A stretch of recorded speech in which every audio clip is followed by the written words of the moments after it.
花是在地新闻，好有一台为这个上海到台湾的中国的货船，伫两岸购买到合法的免税粉了后，企图为高雄港运出去转卖。因伫港口，甲这个船顶的粉品要吊挂到接送船的时阵，去互咱的海关掌到，函送法办。 高雄港68号码头，海关人员埋伏伫岸边，有一台中国货轮，船员对货轮的外口将一大包白色帆布的物件吊过接应船。我唔知是啥物货啦，但是伊船顶吊。船顶吊。接应的船摕到货，准备就要走啊。半中途所有海巡查落来检查。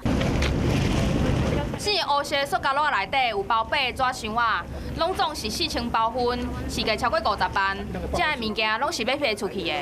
因为我们要逮现行犯，所以当它掉下来的那一刹那，就是在我们的这个特警一通知，我们船马上产生包抄，然后就现场就查获的这一批实验。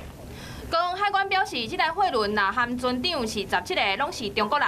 依照规定，20个人以下的船，每一台会当买5000包免税粉。不过船员袂使砸出去，必须要报关。这款走私的方式是国内头一站，拢互人上班。